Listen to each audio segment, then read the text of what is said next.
classmates who were not able to attend, or if you want to go back and watch it at a later date, feel free to do so. So we are going to be recording. If you don't want to be recorded, you'll feel free to leave the meeting now. And I'm going to actually go ahead and turn it over to Tamsin. We have a lot to cover in this hour or so, and I don't want you guys to miss out on hearing some great tips and tools about how to succeed during your summer internship. And with that, again, I'm going to turn it over to Tamsin, who's going to introduce our panelists. Kristen, did you have anything to share or add? No. Welcome, everybody. All right. Thanks, Tamsin. Hi, everyone. My name is Tamsin. And I'm super excited about the program this evening, as we have a fantastic group of panelists that are about to drop some gems. So without further ado, I would like to introduce our panel. First, we have Shavaz Brown. Shavaz was the valedictorian of Thurgood Marshall's class of 2007. While at TMSL, Shavaz participated on the mock trial team and became a certified mediator. Shavaz is currently a dispute resolution lawyer and is a partner at Jackson Walker here in Houston. Shavaz is an active member with several organizations such as the ABA, HBA, and Avance Houston. Shavaz recently founded a startup named Diverse Pro, which is a legal directory helping underrepresented, diverse, and military communities find exceptional lawyers who truly understand them because of shared culture, language, or life experience. Prior to working for Jackson Walker, Shavaz was a law clerk for the Honorable Keith Hoyt of the United States District Court, Southern District of Texas. A fun fact about Shavaz is that he's been recognized as a super lawyer on the Texas Super Lawyers list for 3 consecutive years. Next, we have Andrea Villarreal. Andrea is currently a 2L, soon to be 3L in less than 3 weeks. Congratulations. During her 1L summer, Andrea participated in the Law and Tech Diversity Collaborative and had an awesome opportunity to work at both HP Enterprise and Sidley Austin. Andrea will be returning to Sidley Austin as a 2L summer associate this summer. Andrea is an active member in the Women of Law organization, the Hispanic Law Students Association, and the Student Ambassador Organization, which she was recently named president for the next academic year. Fun fact about Andrea is that she taught English in Foshan, China for 5 weeks when she was a high school English teacher prior to starting law school. Next, we have the pleasure of welcoming back Nnamdi Ezenwa. Nnamdi was the valedictorian of Thurgood Marshall's class of 2020. Nnamdi is currently a corporate associate in the Houston office of Kirkland & Ellis in the private equity practice group.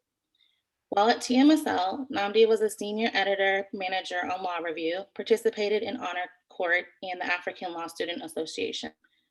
Nnamdi was also a legal writing advisor and business associations tutor. For his 1L summer, Nnamdi was a judicial intern for the Honorable Judge Philip Martinez and the summer associate for Kirkland & Ellis his 2L summer. Fun fact about Nnamdi is that he was a Division I student athlete at Idaho State University. And last but certainly not least, we have Erica Johnson. Erica is currently a 3L soon-to-be graduate. Congratulations.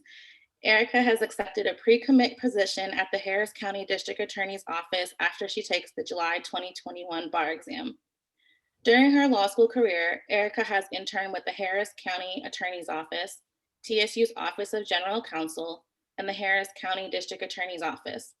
Erica is currently a student attorney with TMSL's Criminal Defense Clinic,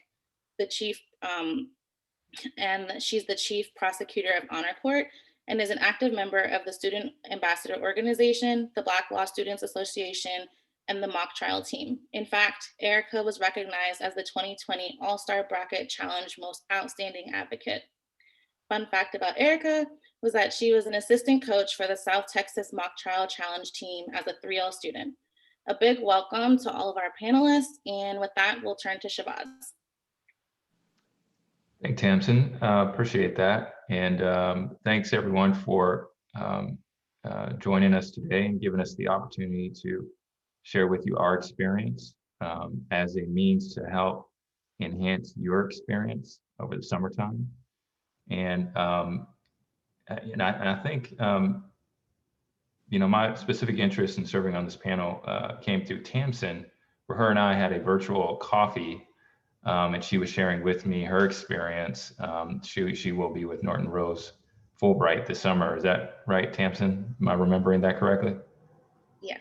Yeah. So I think that's incredible. And before we actually came on here, you know, as you heard, you know, these other three panelists, they're pretty solid, right? I mean, those are great opportunities, fantastic, fantastic employers. And you know what? All four of us have something in common, right? We're all, you know, either graduates or current students of Thurgood Marshall School of Law. And I know this doesn't get told to y'all as much as it should be, but you know, our school is incredible. I mean, our alumni are among some of the best lawyers in America. And if you look at our alumni, which I did, you'll see that we are in-house counsel, we are general counsel, we are partners at law firms, we are very successful solo practitioners, we are judges, we are all over the place. And from that, y'all should get a source of confidence that you too, you know, you go through the process, you too can get to that point where you have a meaningful career, that you're making good money to support yourselves and your families, and that you can give back to your community, including at Thurgood. So with that, you know, I'll share with you my summer. I split between Jackson Walker and another big firm, and I went to the big firm first. And just be very transparent with y'all, I wasn't ready. You know, I was of the mindset that I want to be a litigator. I generally understood what litigation was. I was taking my research and writing course, whatever it was back then in 2004, 2005. But when I went to that firm, I was not prepared. And so when I got those research assignments, I was really spinning my wheels, and I was stuck on LexisNexis and Westlaw. And those were the only sources that I really knew about. And I knew that, I mean, in my research course, obviously I was paying attention, I got an A in the course, but for some reason I wasn't prepared to handle the type of research assignments that were handed to me by these partners. And not only was it a source of frustration for me, it was a source of embarrassment. And it also resulted in, you know, in some negative reviews. And, you know, from that, you know, I really had to learn how to research and really to write too in the way that, you know, you can expect at these firms. But it was a process for me, you know, going to Jackson Walker, fumbling my way around, going to working for the judge as an intern, learning how to research, being his law clerk, learning more about researching, and then being an associate for many, many years at JW. There are certain things that I learned. One was that there are many, many easy ways to research the law, many easy ways. And those ways are not just limited to Lexis and Westlaw, right? Right now in law school, you guys, they put that in front of you and it's free. But when you get into the firm, you get out there, it's not free. It's actually very, very expensive. But it's just one of many, many ways. And it's probably, Lexis and Westlaw is not the easiest way to research. There are many different sources, some of which I'm going to cover here briefly. And then finally, what I learned is that most times I am not researching novel legal issues.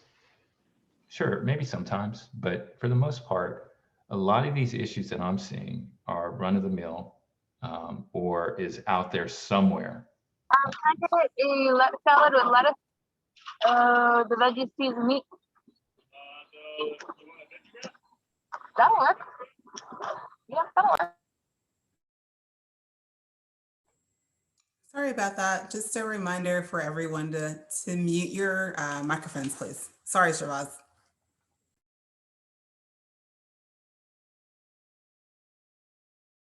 Oh, Shabazz, now you're muted.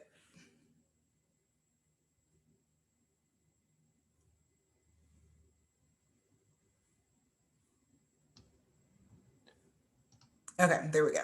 There we go. Okay. Let me share with you 3 quick research assignments that I've done myself or I've had to give out to an associate. So right now, obviously with COVID, I do a lot of real estate work. represent a lot of land managers, land developers, and landowners. And with COVID's impact on commercial leases has been a big issue. I'm responding to a summary judgment motion. I filed a summary judgment motion. The other side filed its response. One of the defenses they asserted were defenses to enforcement of a commercial lease. You've probably heard of force majeure. You may have heard of frustration of purpose, or impossibility, or impracticability, right? Some of those concepts we learn in contract. And sure enough, we deal with those things almost on a daily basis. So we had to research the nuances of these defenses to see if the COVID's impact is applicable through one of those. And we researched it. We're preparing a reply. Second research issue in the past several weeks has been understanding what a defamation, all the elements of a defamation claim under First Circuit law, and potential defenses to a defamation claim that were applicable to our set of facts. That took a lot of research. Third is, not too long ago, this is probably a few years ago, I wrestled with a jurisdictional issue. And the issue was whether jurisdiction was exclusive in a specific county, or if jurisdiction could be established. I'm sorry, if a court's jurisdiction in a particular venue was exclusive to that jurisdiction in Texas, or if there were another county in Texas could also have jurisdiction. And those were major research issues, and some of the tools I'm about to show you got me the answer I needed. Let me share my screen, and Nikki, will you tell me if you see it? Thumbs up. Okay. I can see it. Okay. Let me run through these real quick, and the dean is going to forward these to y'all, so you have this as well. And anyone can reach out to me, email me, or call me, and I'll share more detail on each of these sources. But what we have here are their secondary sources where you can find both primary and secondary sources. Let me say this again. There's secondary sources where you can find both primary and secondary authority. Dorsanios is probably the #1 tool that I use. It's a treatise, and it's compiled law on a variety of subjects. And it's in paper format, like right here. You see this down here, which is in our library. And here are some of the other sources that you'll see. Shabazz, Yes. is there any way to maximize your screen? Some of the students are asking if you can make it larger. Yes.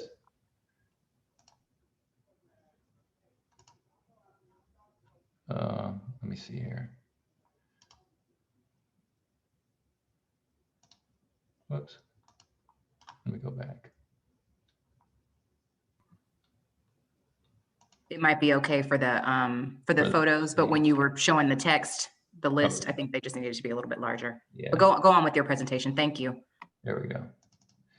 Yeah, so Dorsanios is probably the #1 tool that I use. It's in paper format, like we saw right here, but it's also online.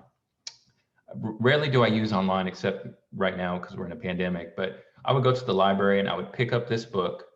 I would go to the index at the very back. And if I'm looking for example, frustration of purpose or impracticability, the index here would tell me where in Dorsanios I would go to look. Let me show you the online. This is our online system where Dorsanios is housed. Not every firm has this, so it may not be as convenient for some of y'all, but I would go to Dorsanios. When I click on Dorsanios, I would come to the index. Now the index pops up and you have its categories alphabetically, right? So there's a variety. I mean, whatever your legal issue is, you're going to have to finger through and see if you find it. And so for me, what I was looking for was, what was I looking for? Frustration of purpose, right?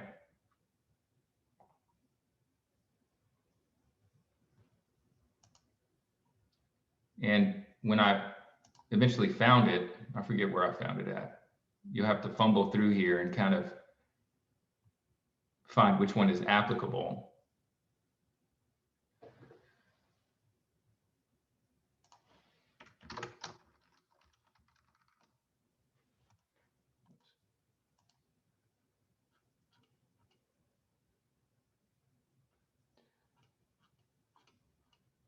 Well, you'll have to, when you're doing the research, you'll have to find, you know, whichever one is applicable. And when you find it, you'll get something like this.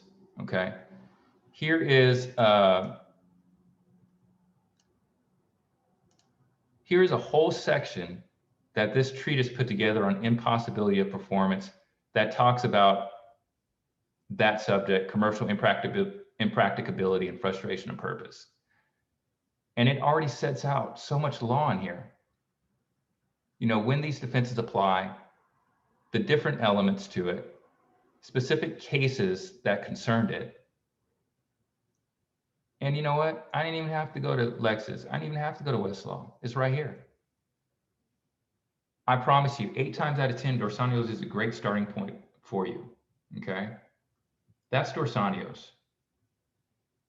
And that's just one example. O'Connor's Texas causes of action.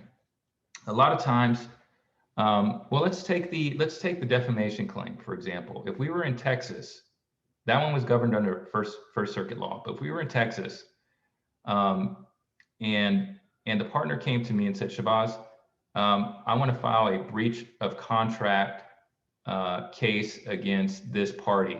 I need you to prepare the petition. Or if he's saying, he or she is saying, hey, Shabazz, I need you to respond to the summary judgment motion. They're moving for summary judgment on the breach of contract claim. There is a treatise out there by O'Connor's that talks about every Texas cause of action and includes the elements of the cause of action and cases that identify that. It identifies defenses to that cause of action and cases discussing that. It talks about, you know, things like statute of limitations and all sorts of information that you would have a very difficult time finding, and you would spend a lot of time finding using Westlaw and Lexis. So O'Connor's Texas causes of action is another tool you can use. And it looks like this. This one, I couldn't find it in, at the office, but it looks like this.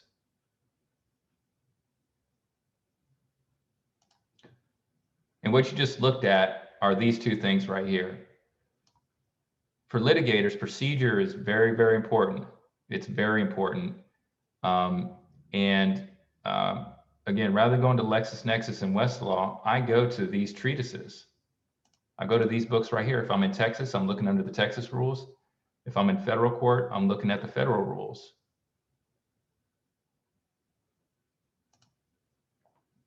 And this is what one of them looks like inside. This section deals with no evidence motions for summary judgment, something that you litigators will learn about. And there's a whole section dedicated to it that talks about what it is when you file it, case law, you know, that talks about those issues. And for example, if you're going to file a no evidence motion for summary judgment, you can only file it under the rules after there's been a reasonable period, an adequate time for discovery. And a lot of times, a party responding to the motion will say, "Well, Judge, we didn't have an adequate time for discovery." Well, that's a legal issue and a factual issue. And this treatise right here will identify specific circumstances bearing on the adequate time issue. So if that partner comes to you during the summertime and says, "Hey, Shabazz, I need you to research, you know, what constitutes adequate time," rather than going to Lexis and Westlaw, I can come to O'Connor's and it's all packaged right here for me, and it's a good start. So those are procedural treatises. Vernon's Texas Codes Annotated. I didn't know what annotated was really until I got to Jackson Walker. And what I know is that our law, part of the law, are our statutes, like the Texas, like the Texas Property Code or the Texas Estates Code. And there are various sections in each of these statutes. In the example I gave you earlier, the issue about jurisdiction, whether one court had exclusive jurisdiction to another court, this particular section said something to the effect that a court in which a certain party resides has exclusive jurisdiction. And the other side in my case used this section to try and say that the court in San Augustine, Texas had exclusive jurisdiction over the party's dispute. I didn't want to be in San Augustine.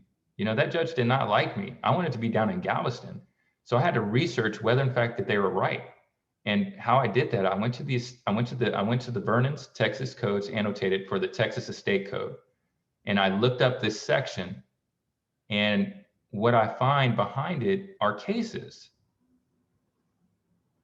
And it looks like this, right? It's not the one, it's not for the Texas Estates Code, but this one is for school districts. There's a statute out there governing school districts. And I can go and I can look at the actual text of the statute right here. Right behind it is the annotations. It gives historical statutory notes and case law. This one, 11.160, had none. But look at this one right here.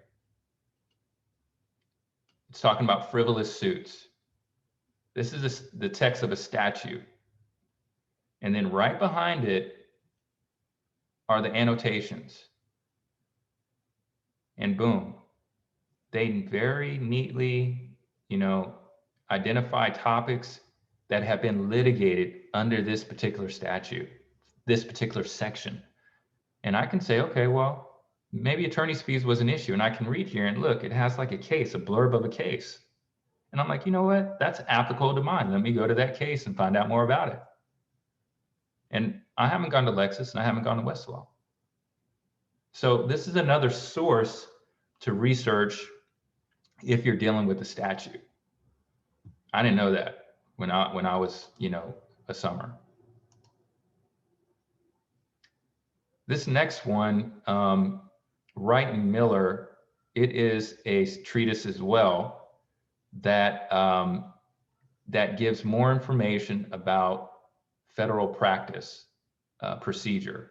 It's similar to O'Connor's federal rules in that it gives you more information behind the procedural rules and cases. If there's ever an issue about a particular procedure rule, you can probably come to Wright and Miller and find a case on point. The digests, the West digests look like this. The West digests are very much similar to annotations in that its sole purpose is to give you cases specific to a subject matter. And it looks like this. If you had an issue about a court of insatisfaction or frustration of purpose or force majeure or something like that, you could come to the West Texas Digest, which has all Texas cases. You can find the subject matter that's specific to your issue. Here, I just found a court in satisfaction, which is an affirmative defense. And then boom, you have all sorts of cases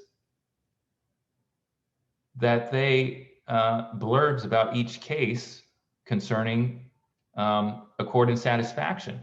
You can sit in your library and finger through this and say, oh, you know what, that case is very similar to mine. That might help me. It's a good starting point. So the digest is very similar to annotations in that it points you to case law.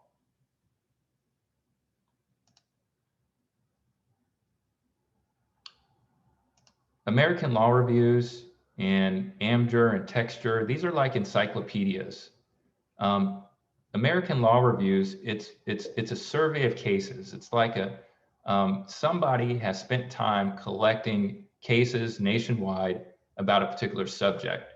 And so I recall using it when I had to research something on what we call the express negligence rule, meaning that if there's going to be, if a party is going to cause another party to release a claim based on my negligence, it has to be conspicuous. And there's a lot of litigation that arose out of that context. I found an ALR on the express negligence rule that surveyed cases around the country that gave me more information on that issue. Amjur and Texture, they're encyclopedias. A lot of them are outdated, but again, it gives you, it's very similar to, I don't think I have an example for that, but it's very similar to Dorsanios. Amjur and Texture are very similar to Dorsanios in that you go to the index, you find the subject matter that's unique to your issue. It points you to the place in the book that has more detail on it. You go there and it talks about the issue and it cites cases. A lot of the issues that you will be researching are very specific to a subject matter. On my defamation case, I found a treatise on defamation. It's called Sack on Defamation. Some professor named Professor Sack put together a treatise about defamation. I was able to go there and look in the table of contents, look in the index, and find defenses that were specific to my issue. But there's so many subject matters that have dedicated treatises. Williston on contracts. If you ever have a contract dispute, you're researching anything relating to a contract, it's very likely that this treatise will have a subject on it. Same with bankruptcy, Collier on bankruptcy, or Weaver and Smith on oil and gas. I remember one specific project, I think I was a second or third year associate. I knew nothing about oil and gas, but I went and I got this treatise, looked in the index and found exactly what I was looking for. So be looking for subject matter treatises. Okay, next up is my comment earlier is that 8 times out of 10, the issue that you are researching probably has been researched before. In my firm, we have tons and tons of research memos, tons and tons of pleadings, summary judgments, motions, and responses that contain research issues already briefed. And I don't have to go to any of these other sources we've been looking at. I can go to my internal document management system, and I can search for force majeure and frustration of purpose. And it's very likely that there's a memo out there, there's a motion, or there's a response that somebody else has put together, has researched it and has put together.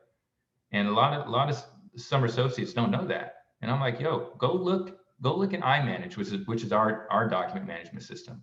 Go look in our document management system to see if there's some briefing on it. And it's very likely that there is. So I want y'all to be aware of that. At least every big firm will have something like that. Of course, not hating on Lexis or Westlaw, but you know, they're there. Y'all know about that. TexasBarCLE.com has saved me many, many times. People don't know about it. All right. TexasBarCLE.com is where lawyers publish CLE papers and presentations. They research an issue and then they present it as a CLE, and those presentations and those papers get housed here at TexasBarCLE.com. And where's it at? It's right here. So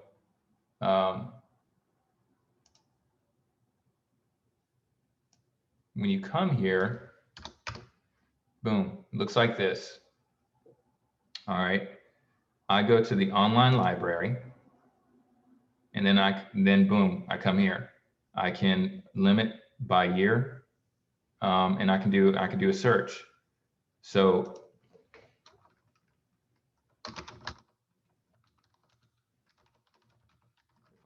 if the partner asked me to research, the enforcement of or the applicability of a force majeure clause as it relates to COVID, I would come here to start my search. And boom, what do I got? Look at this. I got a CLE paper that Jason Bernhard wrote. By the way, he's opposing counsel in the case.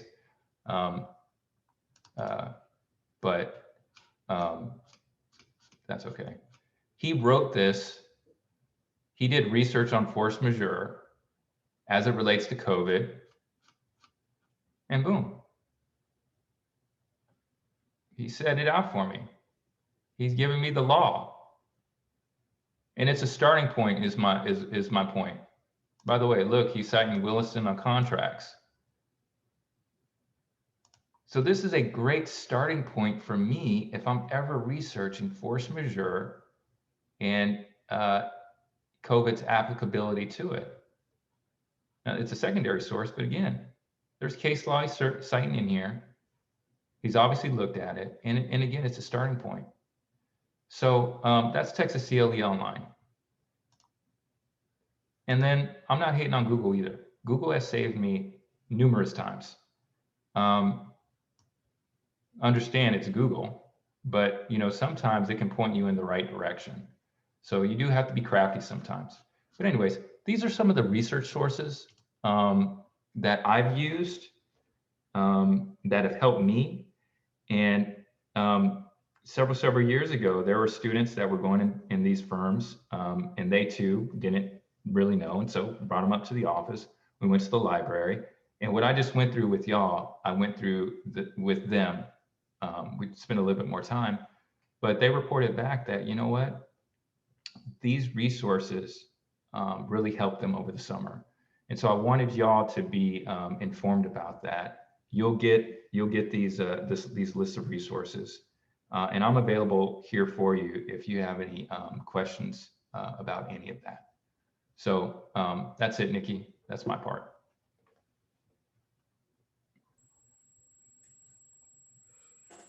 Thanks, Shabazz. I think that a lot of us would find those resources helpful. I wish I had those during my summer internship. So thank you for sharing that list. And just so everyone knows, Shabazz did send that to me prior to our program tonight. So I will forward that to everyone after the event tonight, so you guys can have it in your emails. I want to move on to talking a little bit about diving into what to expect during the summer. And I want to hear from some of our other panelists about how they managed projects. One of the things that I think everyone who is on our panel can agree on is that you're going to get assignments this summer, right? That's kind of the point of doing an internship. And one of the things I think students sometimes struggle with is, how do I manage these assignments? How do I manage my time? How do I ask about deadlines? Kind of juggling those projects to make sure that you're getting them in a timely manner. So whoever would like to start, Namdi, if you want to speak to your summer experience, or Andrea, whatever order you'd like to go in, Erica, you guys are kind of have all had different summer experiences. So if you could just share a little bit about how you managed to juggle your assignments over the summer.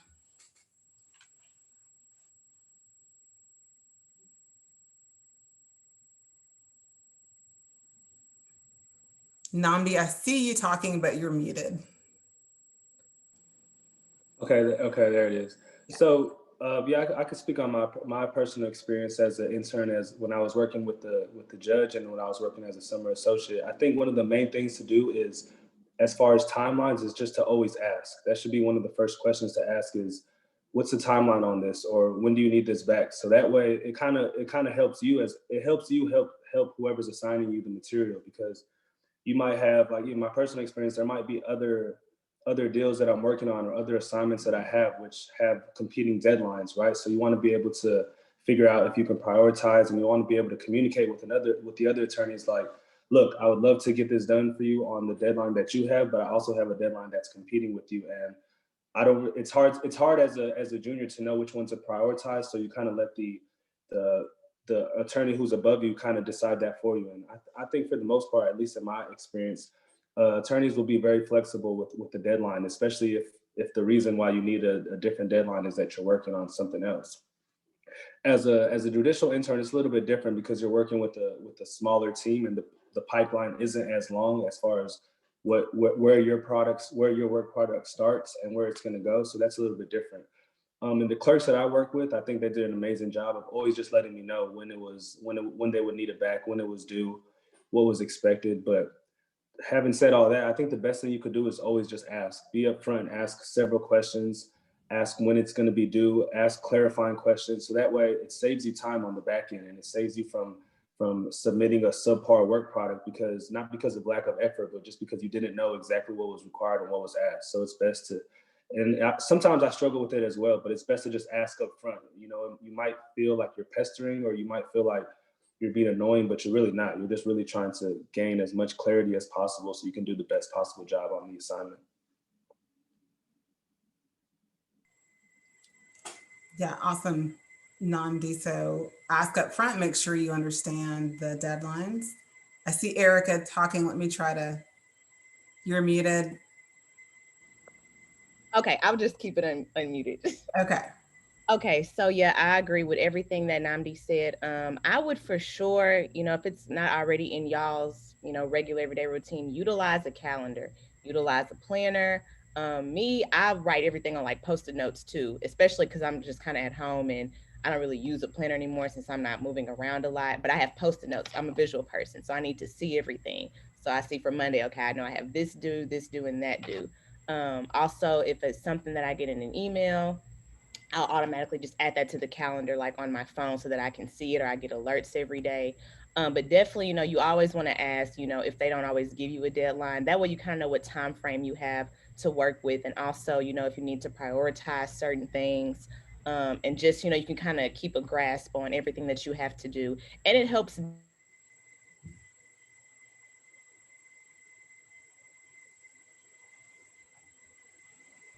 Okay, I don't know what's going on, but okay, it's okay.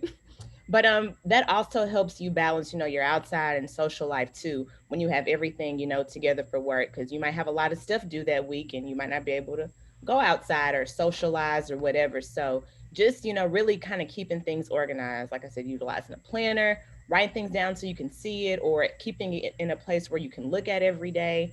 But those will kind of help you stay on track, and, just asking questions whenever there's, unfamiliarity or you're just not sure about something, but definitely utilize those tasks. Okay. Andrea, are you able to unmute yourself, or do you need for me to unmute you?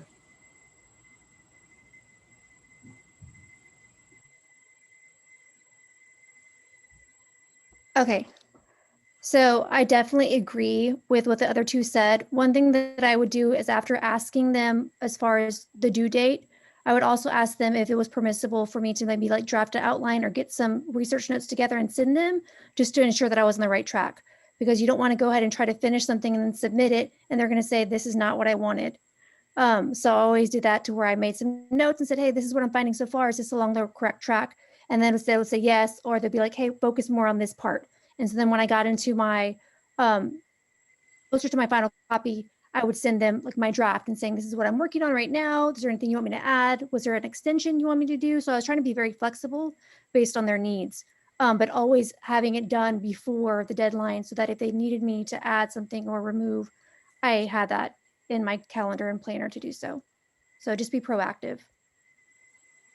Yeah, that's great advice, Andrea. And I think that is the perfect segue to kind of our next topic, which is asking for feedback. So you mentioned that you would kind of prepare a draft or take some notes and submit it to your managing attorney or partner, whoever issued you the assignment, to kind of get their initial feedback and thoughts on how you were progressing, if you were on the right track. Can you maybe talk a little bit more about maybe after you received their feedback or comments on a completed assignment? Did you then go back and ask for additional feedback? How can I make this better? What were your thoughts when you're making these comments? Can you share a little bit about how you maybe sought feedback and how you handled that?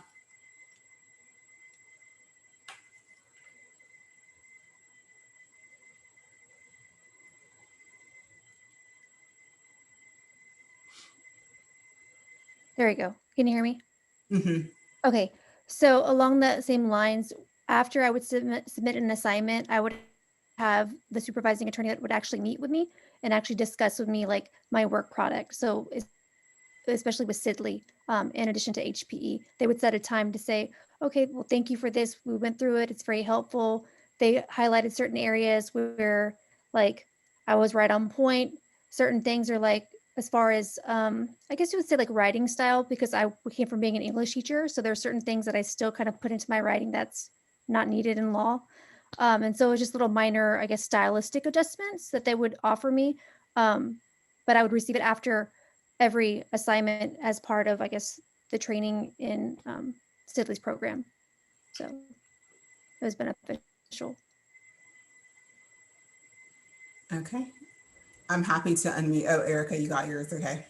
I'll just chime in really quick. And especially, if they don't automatically give you feedback, don't be afraid to ask. I think that also shows that, you're not just there just to do work, but you're engaged in the work that you're doing. And it shows, that you have a real interest and you want to get better at the things that you're submitting and that you're being asked to work on. Also, don't be discouraged or feel bad, if you do get negative feedback. Just a quick story, my very first RIP call, which stands for restitution, injury, and punishment at the DA's office. Basically, you call the complaining witness, just kind of get their side of the story. And I had to, kind of submit these documents to the attorney that I was working for before everything actually got filed into the system. And she came back with like a whole lot of notes, and me, I'm perfectionist or whatever. I want everything to be right. I hate to be wrong. I hate feeling like I failed. But I mean, that's just kind of something that I realized I'm gonna face, especially exploring this new world of law and just working and all that kind of stuff. But and she was very nice about it, but she just wanted me to be better. And so I took all of those critiques, and then I even reached out to other attorneys that I know that work there, asking them how to make certain things better, what I could do differently, and then just making sure that I implemented all those changes, for further, calls that I would do, or even whether it was looking at surveillance, body cam, listening to jail calls, just different tasks, and how I could, put those critiques and corrections to other tasks that I was doing. But, don't be afraid, don't feel down. It's a thing. It's just going to help you get better and grow, and, just make you more beneficial.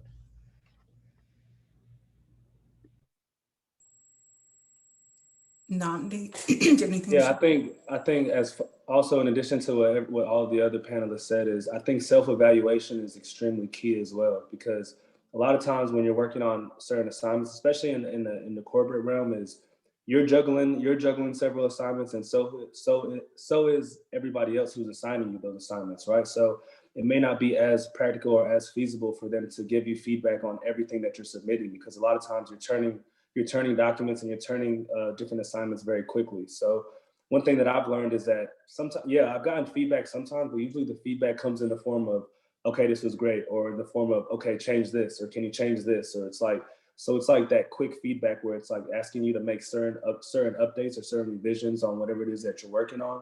And then you can kind of notice patterns in what whoever's assigning you is asking you to do, whatever they're asking. You can notice a pattern in whatever they're asking you to change. And then on the other side of that coin, you can notice a pattern in what mistakes that you're making, right? So if you kind of are doing that self-evaluation, you're noticing like, okay, sometimes I always put a comma here when the partner that I'm working with or the senior associate that I'm working with doesn't like those commas, or he's always asking me to get rid of those.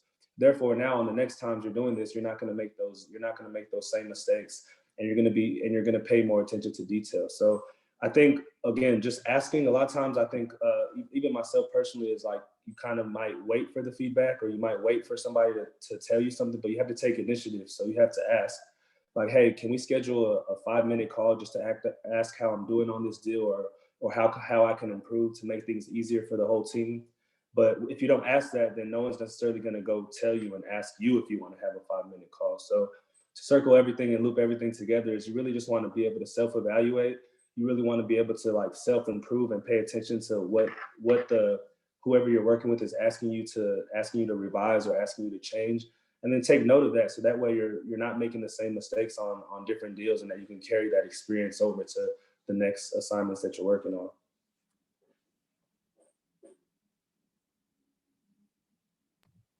Shavaz, do you have anything to add from the perspective of a partner who might be administering this feedback? I'll echo what my co-panelists have said, but something Namdi just said is that you do have to be proactive because we're going a million miles a minute. So it does take some effort on your part to come by my office and say, hey, Shabazz, you got a quick second. Want to make sure that memo I submitted to you was on point. You have any thoughts about that? Any feedback that you can share with me? Like what could I have improved? And I'll do that. I'll share that with you. And also ask for more work. Ask them. You do have to be proactive, right? Say, well, I enjoy working with Shabazz. I would love to help you on any other research project. Do you have anything that I can help you with right now? Can I come back, next week and see if there's anything that's popped up since? So those are my thoughts.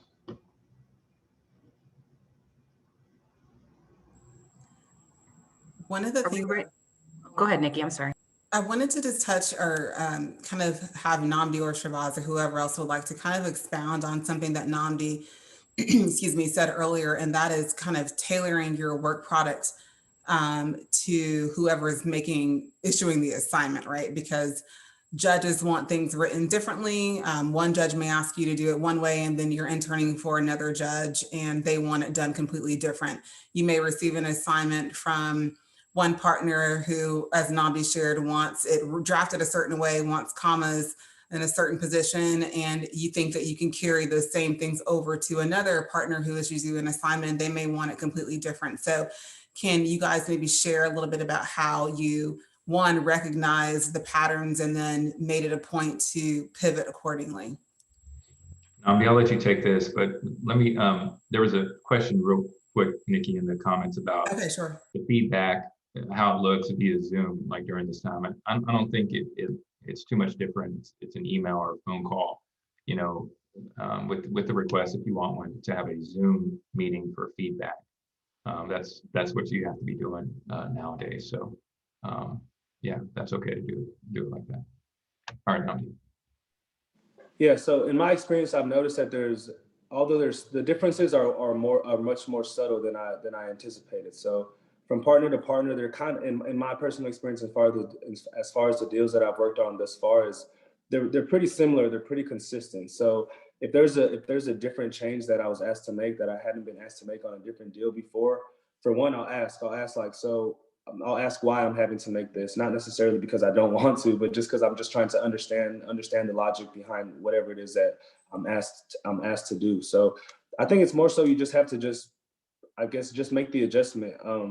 It's usually not a super significant adjustment. It's usually something very stylistic. Like maybe it's like, I don't like this, like I kind of mentioned earlier, I don't like this comma, or I don't want this sentence to be worded like this, or I don't want you to draft this type of exhibit in this type of way.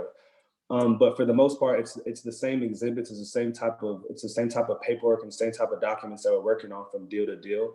And we're using the same type of precedents. So for the most part, it doesn't change completely, or it doesn't change entirely. It's just, I think as you become more senior, you can kind of take on your own style. For me as a junior, it's like I don't really have my own style yet, because it's like I'm still learning what it is that I'm doing. So as I get more senior, and I'm sure Shavaz can speak to this, is as you get more senior, then you can kind of, bend the way of the firm a little bit to tailor it to whatever you do that works best for your client. But at this stage of my career, I'm still learning. So I'm just trying to soak up everything from each person that I'm working with, whether it's sometimes I work with other senior associates who may have also had experience from other firms where they lateraled over, and they may have a certain way of doing things that's different, but it's more efficient. And it's like, oh, dang, I didn't know that before, but now that makes a lot more sense. So now I can use that, even though I wasn't necessarily taught it by someone from Kirkland or by a partner from Kirkland.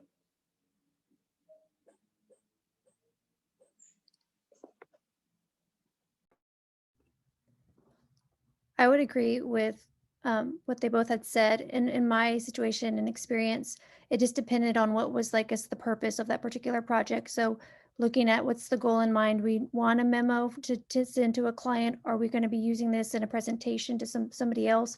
So where is my paper? Where is this memo going to go?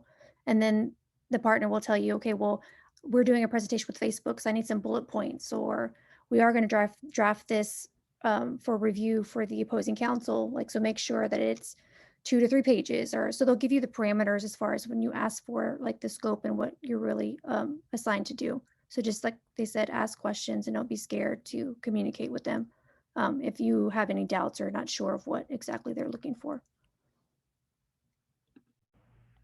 I just really quick, kind of bouncing off of what they already said too. It's okay to like, you know, have like your own personal notes, like senior associate A likes for me to submit things to his Dropbox, or senior associate B likes for me to, you know, print these out and hand give them to, you know, you could just keep your own like personal little files and notes. That's going to help you, you know, just be more efficient. And that way you don't always have to ask if you've already been given the answer once, you know, or, you know, maybe twice or whatever, as you're still learning. But you also want to show them that, you know, you're paying attention, you're aware. And, you know, we have this thing in mock trial called, you know, reading your judge. And it's, you know, where you're really just paying attention to things that they may like, that they may dislike. And so it just goes to show that, like I said, you're listening, you're paying attention, and, you know, you're keeping a record of how things, you know, go in this climate. And that, you know, that just going to make you look better at your job.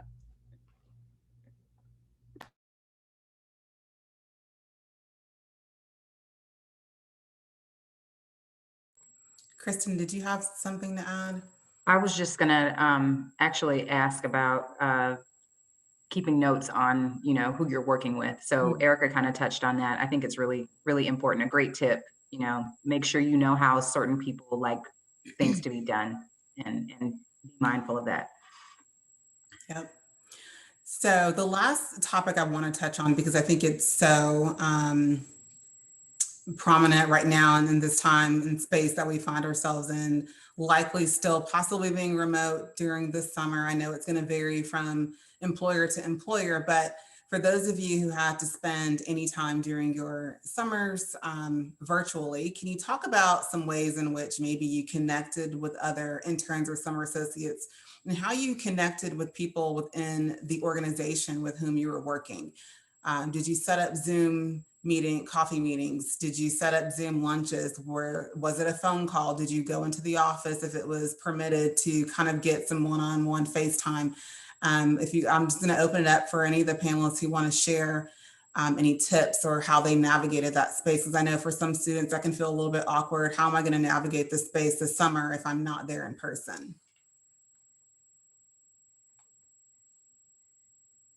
What's really worked for me is you start off with what and who you do know, right? So I had the opportunity, thankfully, to be a summer associate. So there are people that I do know, there are people that I did meet, there are people that I did connect with. So the first thing that I did was I reached out to them first, because that's who was familiar and that's who already kind of knows me. And then transitioning in where it's, you know, where I'm actually starting to work, is you work very, very, very well with whatever deal team that you're on. And by working well with them, and in addition to doing good work and minimizing your mistakes and paying attention to detail, all of that good stuff, I think it's also important to be as personable as you can virtually, right? Even if it's via email. Like if it's Easter weekend and we speak on Monday, I always make it a point to say, I hope you had a good weekend, or I hope all is well, right? If I'm just reaching out, if I'm reaching out initially. And I think that it's very subtle. It's a small detail, but I think that goes a long way, because I know even myself personally, when somebody tells me good morning first, it just makes things seem a lot more pleasant. It makes it seem like, okay, we're building some type of personal connection. And I think it's good to also, sometimes we have Skype, a Skype messenger. I think it's great sometimes to just check on somebody, check on one of the friends or one of the colleagues that you met while you were working, or even if it's a senior associate, not necessarily because you want to ask for something or you want more work or you even need more work, but just because you want to just say hello, just, you know, say you hope all is well, hope their workload isn't overwhelming them too much.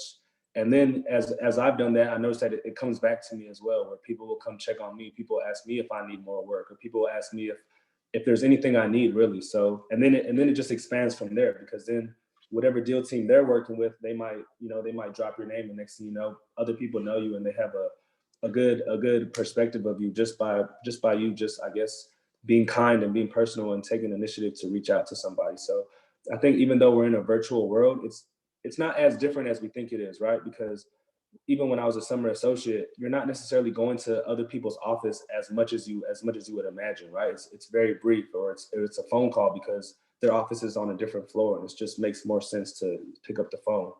or most of the communication is done via email anyway, just like it is now via in this virtual landscape that we're living in. So I think if you just do a little bit of those things and add your own flavor and your own style to it, then you'll begin to know people very well virtually. So then when we do transition back into the office, it's a smoother transition, and it's like we never skipped a beat.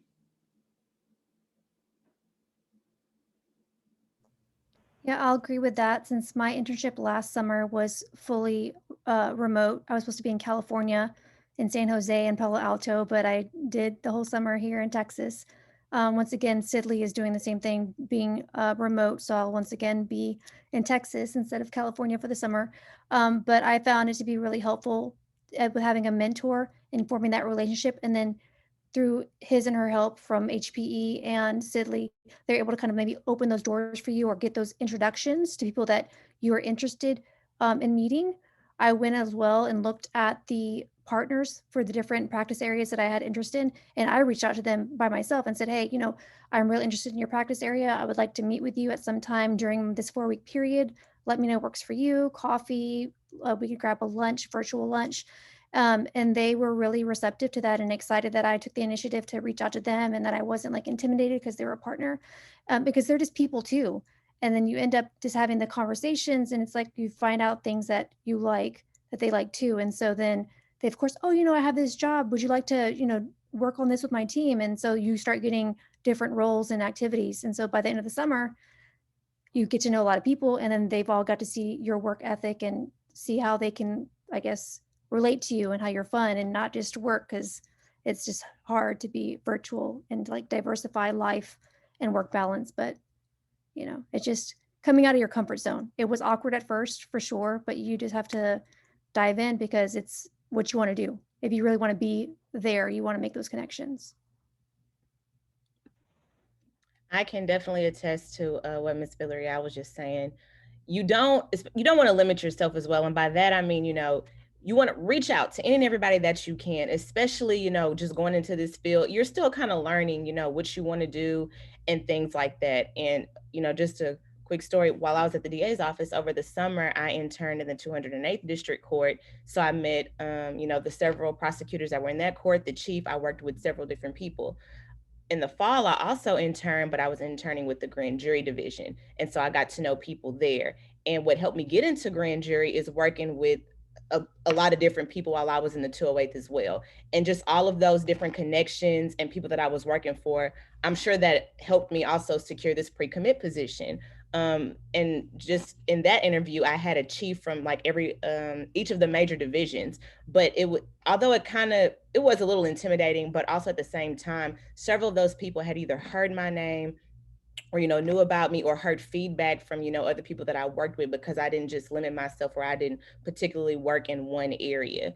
And now I kind of went the route that Namdi did as well. I already knew someone who was an assistant district attorney at the DA's office and, just kind of asked them, hey, what can I do to, make myself basically, look good and, just really show that I'm interested. I have a passion. I want to be here. I'm ready to work.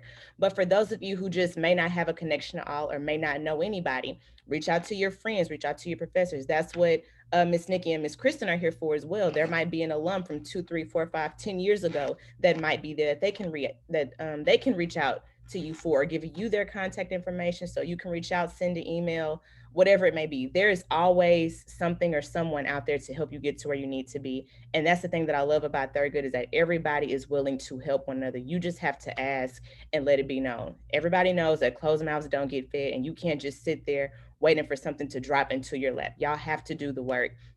And, I know it can be intimidating, but, we're in the legal field, and sometimes you just got to go for it and get what it is that you need. So don't be afraid to ask for help or reach out to a mentor. And then just really quick, lastly, just remember to be professional, y'all, whether it's in emails, phone calls. You want to start off with the greeting, end with a salutation, make sure your contact information is there. It's not just somebody that you just texting, hitting up, on the side. Like, remember, this is a professional field. You want to be professional. You want to make a good first impression. So just remember that all the people are looking at all of these things, and the better that you come off, the more prepared that you are. It just lets them know that they have a hard worker on their hands and somebody who's serious about the work that, you want them to teach you how to do. No, I think that's all really, really good advice. And Erica, you made an excellent point. Your summer position is a summer-long interview, whether it's to get an invitation back to All Summer, whether it's to get a postgraduate job opportunity, whether it's for, hey, we don't have an opportunity for you next summer or after graduation, but you did such great work. We want to make sure that we connect you with someone in our network for another opportunity that you may not know anything about. So to Erica's point, make sure you are professional at all times in your communication, your appearance, and everything that you do, because it is a summer-long interview. That's all that we have. If any of our panelists want to add any final notes, if not, we're right a little bit after 6:30. I don't want to go too long and tie up everyone's evening, but I do want to open it up for a couple of questions from our students.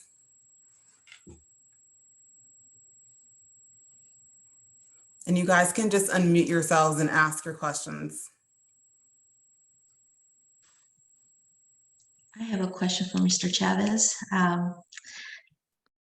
You mentioned about you have a list of diverse lawyers you provide service for the divest client or associates with the resource. And I believe you mentioned a long time ago when we met too. Do you add law students who has a language ability too? Hey, Leanne. Good question. So Diverse Pro is the platform I recently launched, and it's a lawyer directory that helps underrepresented and diverse communities find lawyers who from those communities who share or who have a specific culture or speak a specific language or have had a specific life experience, what I call cultural, linguistic, or experiential competence. At this time, it's only for lawyers, licensed practitioners. But when you are in these firms, if there's a competence of that variety that you have, it's a way for you to distinguish yourself. If you speak Mandarin, for example, you know, I know that Jackson Walker, we have many Mandarin speaking, clients. If you're sharing, that skill set, I believe it's a skill set. It's a competence, with the people you're working for. It might get you some work. It will. It makes you that much more competitive, and it's who you are, right? So although Diverse Pro isn't a platform you can be on just yet, the whole purpose behind it is that these lawyers have a competence that other lawyers don't, and same is true for you summer associates, or there's a competence that you have. And you can use that to your advantage. Thank you. Any of the participants have any other questions for the panelists? Hi, my name is Gabriela Lopez. I'm a 1L here at Thurgood. And my question is, how did you handle during your internship if there was something that you were assigned and you have exhausted all your options and you just cannot find the answer, or you feel like you cannot complete the assignment on your own? How did you handle that? How did you handle that? I'll leave it at that. Maybe I'll take this one since I did the research part, and then Namdi, maybe you can jump in as well. And it's hard, Gabriela. It's hard, being there and not finding the answer to that question. It's hard, right? But again, there are resources out there for you, and those resources are those warm bodies that are in that firm. There are other associates that are there. You will probably have a mentor. Go to folks, say, hey, I'm stumped. Here's the issue. Do you have any ideas? Have you heard of that before? That's a great way to, get, find the solution to this problem, right?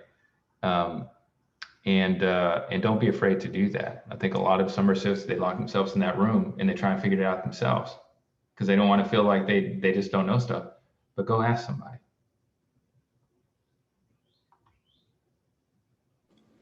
Yeah, I think it's a very humbling feeling, right? So as law students, you get to a point where it's like you kind of know what you're doing, right? You kind of understand what the professors are asking of you. You understand what your fellow classmates are asking of you.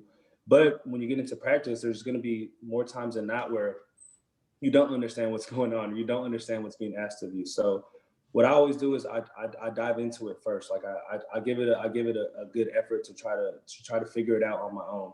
However, what I'm learning is that it's unnecessary, and it's not a good use of your time to just be spinning your wheels over and over, racking your brain when all you have to do is just reach out and ask, right? So an example I'll use is we also have a document management system, right? Which is basically like a online library where we keep other documents or other deals or other cases that we're working on, right? So sometimes we'll be asked to go find a certain document basically in the online library, right?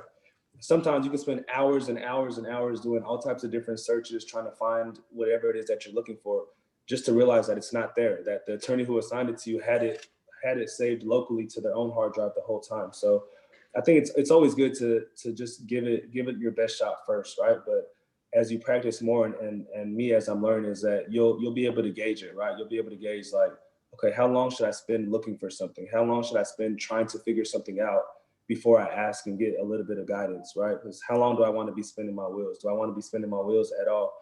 And I think the sooner you learn that, and the sooner you kind of swallow that humble pill and realize that, okay, I'm just starting all over. I'm just new.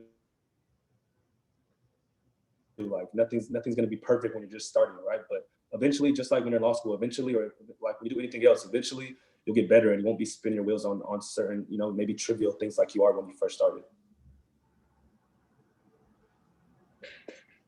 I just want to add really quickly, you can also reach out to your colleagues, reach out to your fellow students who are also on internships, reach out to your, classmates that are a year ahead of you and say, hey, I'm at this internship and I've hit a wall. Can you help me with this issue? More than likely, somebody can help you. You'll know somebody who's previously worked at the DA's office, or somebody who's previously worked at, a big law firm that can maybe help you. So use your network. Thank I have you a all. question.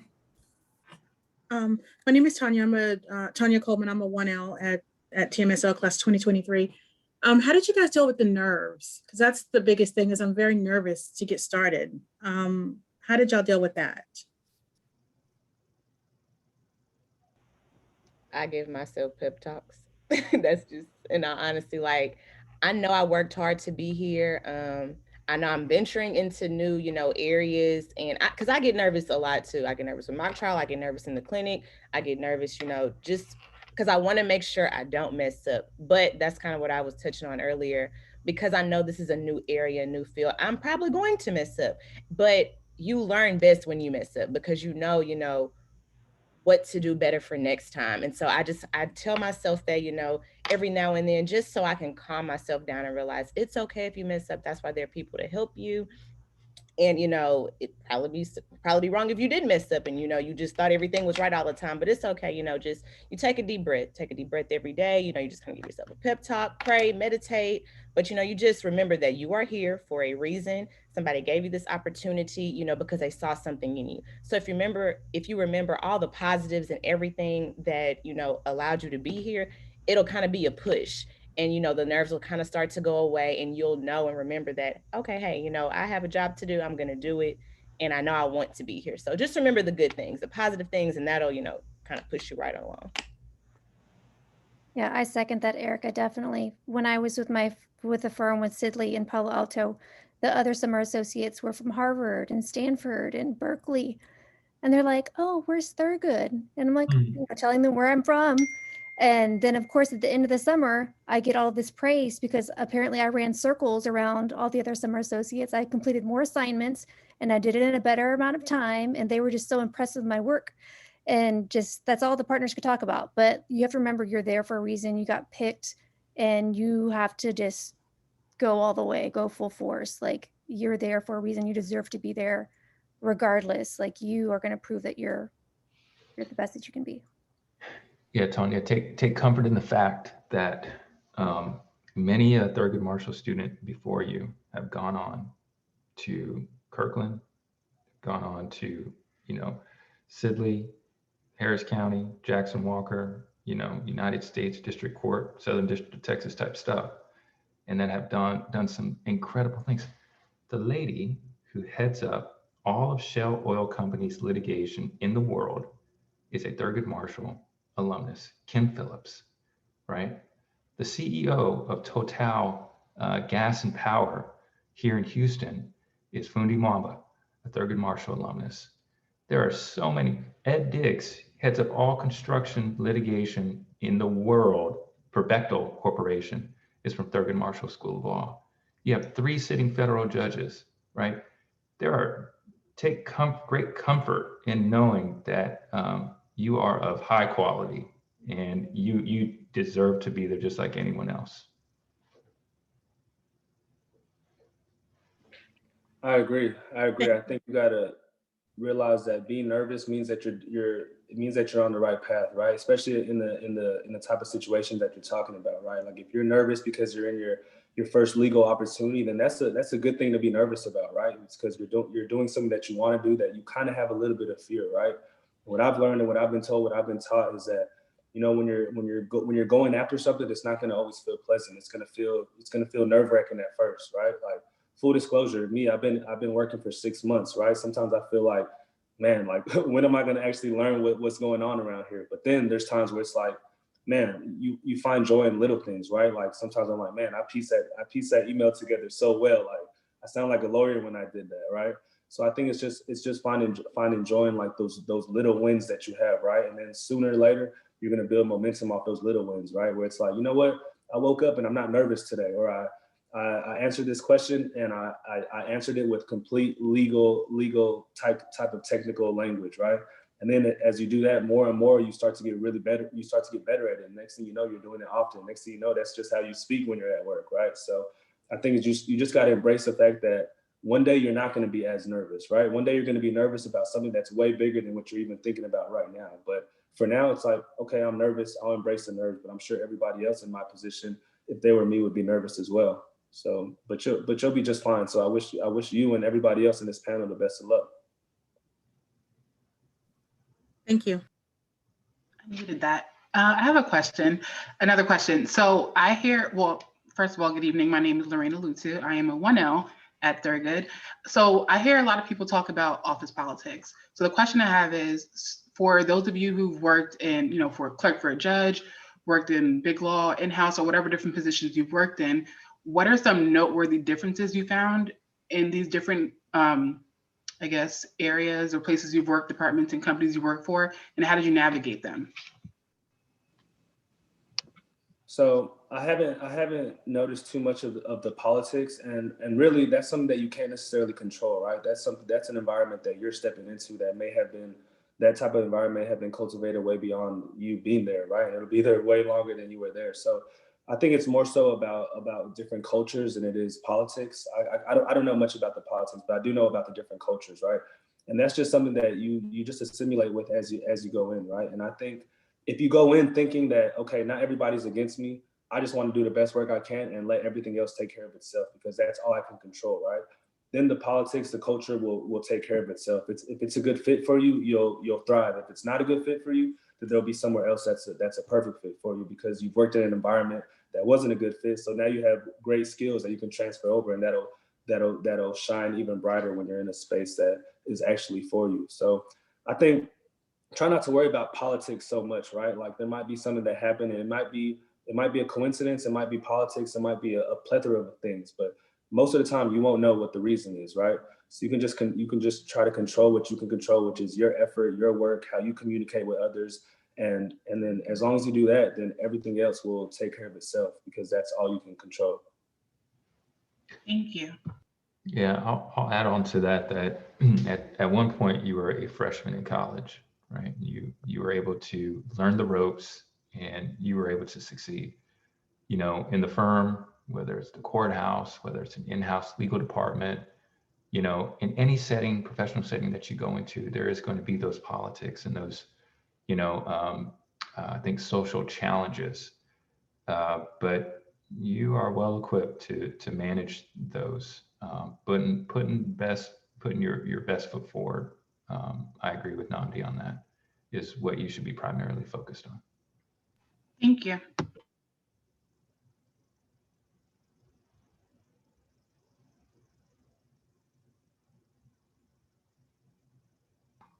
Okay, any other questions? We're about 20 minutes past schedule, so we want to be mindful of everyone's time this evening. Yeah, I think Finals. yes. Finals tomorrow. So I think all of our panelists have LinkedIn, I'm sure. So for students who may want to reach out to our panelists, you can probably find them on LinkedIn. If you have further questions, I'm sure they'll be happy to answer them. But thank you, panelists, for being here with us this evening. And thank you guys for joining. Absolutely. Thanks for having us. Thank you. Good luck on your finals, everyone. Good luck Thank on you. finals. Thanks for having Thank me, you. guys. Good luck. Good to see you, Namdi. Thanks. You too.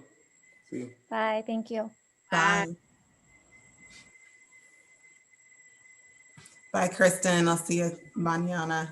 Yes, see you on Zoom tomorrow. Okay. Okay. Bye. Bye.